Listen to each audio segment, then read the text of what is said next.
Hello guys, ఇవాళైతే మనం చిక్కుడుకాయ పాలు కర్రీ చేసుకుందాం. ఒక్కసారి నా స్టైల్లో చేయండి, ఎంత బాగుంటుందో. ఒక పెనం తీసుకుని 4 టేబుల్ స్పూన్ ఆయిల్ పోయాలి. సన్నగా కట్ చేసుకున్న ఆనియన్స్ వేసి బాగా దూరగా వేపుకోవాలి. గోల్డెన్ కలర్ వచ్చే వరకు వేయించుకున్న తర్వాత శుభ్రంగా కడుక్కున్న చిక్కుడుకాయ ముక్కలు పెనంలో వేసుకుని ఒక 10 మినిట్స్ వేపుకోవాలి. 10 మినిట్స్ తర్వాత వేగిన చిక్కుడుకాయల్లో తగినంత సాల్ట్ వేసుకోవాలి. వేసుకుని బాగా కలుపుకొని ఒక 5 మినిట్స్ వరకు వేయించుకోవాలి.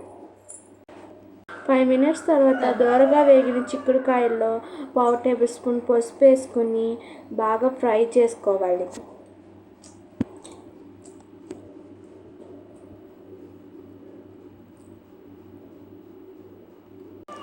వేయించుకున్న చిక్కుడుకాయల్లో తగినంత కారం వేసుకుని బాగా ఫ్రై చేసుకునేవాలి.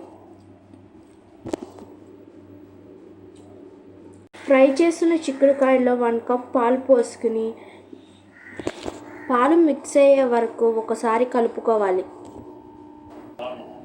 బాగా మిక్స్ చేసుకున్న తర్వాత మూత పెట్టాలి.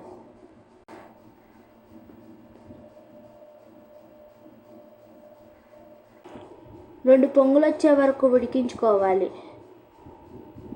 ఉడికించిన పాలు దగ్గర పడే వరకు తిప్పుకోవాలి. పాలు విరిగే వరకు ఉడికించుకోవాలి.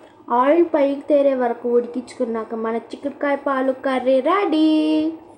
షేర్ చేయండి, సబ్స్క్రైబ్ చేయండి, లైక్ చేయండి.